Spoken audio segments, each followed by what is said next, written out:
Praise the lord. ప్రభు అయిన యేసుక్రీస్తుకే మహిమ కలుగును గాక.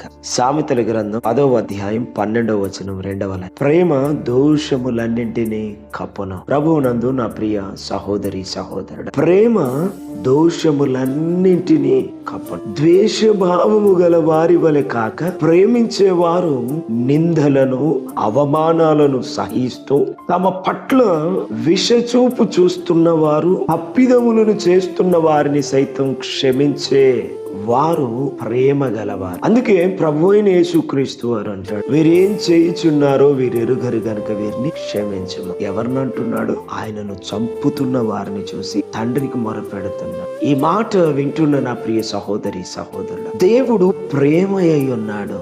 ఆ ప్రేమ నీలో ఉంటే నీవు దేవుని లాగా, అనగా శత్రువులను సైతం ప్రేమించే మనస్సు, హింసించే వారి కొరకు దేవుని యొద్ద మొరపెట్టే మనస్సు నీకుంటాడు.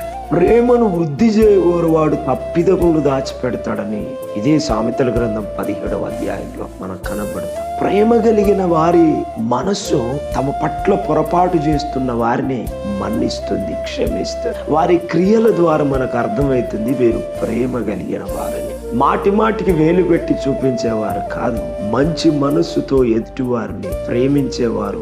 ఆ విధముగా నీవు నేను మనం ఉండాలి. దేవుడు ఆశ మనం ప్రేమ కలిగిన వారమై ఉండాలి. పైకి గొర్రె వలె లోపట తోడేలు వలె ఉన్న స్వభావం గల వారి వలె కాక ఆ సర్వ సృష్టికర్త అయిన యేసు మనస్సు కలిగి దోషమును మన్నించి క్షమించేంత ప్రేమ ప్రభు అయిన యేసుక్రీస్తు ప్రతిబింబమై నిలిచి ఆయనను క్రియలతో ఆరాధించే గుణం మనకు. ఈ మాట వింటున్న నా ప్రియ సహోదరి సహోదరుడా, మనం ప్రేమించే వారిగా ఉంటున్నామన్న మాటకే కాక, కొంతవరకే ప్రేమను పరిమితం చేయక, మనల్ని ప్రేమించిన వారినే కాక మనల్ని ద్వేషించిన వారిని సైతం ప్రేమించి సంపూర్ణముగా ప్రేమించబద్దులమై ప్రేమించే వారమై ప్రభువుకి ఇష్టమైన బిడ్డలముగా సాగుదముగాక.